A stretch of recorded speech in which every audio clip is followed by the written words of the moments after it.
वो काफ़ी क्रूशल होने वाले हैं बाजार के लिए, और आपको मोटा मोटी अंदाज़ा लग जाएगा कि इस रिजल्ट सीजन से तस्वीर क्या बन रही है। और उसके बाद जो ग्लोबल जो निवेशक हैं, जो एफआईआईज हैं, वो भी शायद भारतीय बाजार पर फोकस करते हुए दिखेंगे या फिर अपने अप्रोच में कोई चेंज करेंगे। नतीजे जैसे आएंगे वैसे वो डिसीजन लेते हुए दिख सकते हैं। दो ये सेगमेंट्स होते हैं, आईटी और फाइनेंशियल, सबसे ज्यादा निवेश या इन्हीं दोनों में आता है। लेकिन टीसीएस के नतीजों से आज संकेत क्या मिलेंगे, टीसीएस के नतीजों को लेकर अनुमान क्या है, जरा ये जान लेते हैं। पुलकित हमारे साथ हैं टीसीएस के प्रीव्यू के साथ। पुलकित, निश्चित तौर पर डील काउंट, मार्जिन, ये तमाम चीजें फोकस में रहने वाली हैं टीसीएस को लेकर, और काफी हैपनिंग एक क्वार्टर बीता है। अपडेट्स बहुत सारे आए हैं अमेरिका की तरफ से। आप जरा ये बताइए कि ये तिमाही के जून तिमाही के नतीजे आएंगे कैसे टीसीएस के? टीसीएस अपने पहली तिमाही के नतीजे पेश करेगा और इसी के साथ आईटी की अर्निंग्स चालू हो जाएंगी। अगर हम रेवेन्यू की बात करें यूएसडी टर्म्स में, तो रेवेन्यू करीब 0.9% बढ़ने की उम्मीद है। अगर हम वहीं आईएनआर टर्म्स में, रुपी के टर्म्स में बात करें, तो लगभग 0.1% बढ़ने की उम्मीद है। एबिट की बात की जाए तो लगभग 0.3%। वहीं अगर प्रॉफिट आफ्टर टैक्स को देखें तो वो थोड़ा नरम रह सकता है, लगभग 0.2% की गिरावट देखी जा सकती है।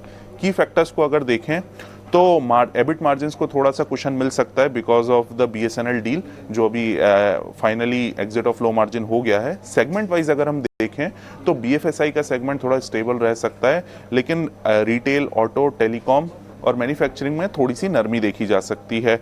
Deal wins likely to be stable रहेंगे, लेकिन हो सकता है कि जो रेवेन्यू में कन्वर्जन है उसमें थोड़ा सा स्लगिशनेस देखी जाए।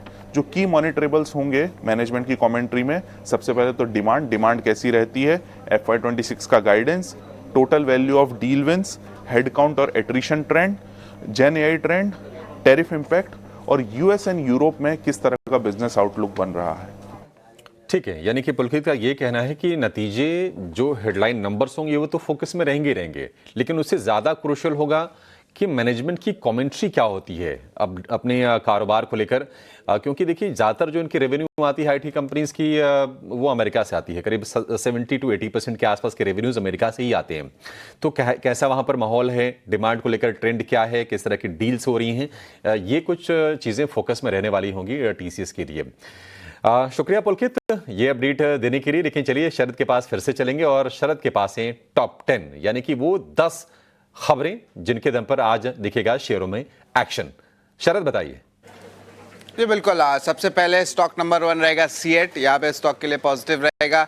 श्रीलंका नज़र में रहेगा। टैरिफ जो है अब 30% लगा है, पहले जो बात थी 44% का था, तो यहाँ पे ऑफकोर्स एक पार्शली पॉजिटिव रिएक्शन सीएट में आ सकता है, खास करके जो उनकी बिजनेस है जो श्रीलंका में लोकेटेड है, इसीलिए। बीएफएसआई स्टॉक्स पे भी नज़र डालते हैं। यहाँ पे सोर्सेज बता रहे ईटी नाउ स्वदेश को कि भारत जो है प्लान कर रहा है 2-3 बड़े लार्ज बैंक्स को जो है टॉप 10 ग्लोबली प्लेस करने के लिए, और इसके साथ साथ बड़े बड़े एनबीएफसीज में कुछ छूट भी देखने आपको मिल सकती है शेयर होल्डिंग पैटर्न्स को लेके, अगर कंपनी को बैंकिंग लाइसेंस चाहिए तो बीएफएसआई स्टॉक्स पे भी जो है नज़र रहनी चाहिए। आज अच्छा मोमेंटम आ सकता है, कमेंट्री गवर्नमेंट से स्ट्रांग आ रही है।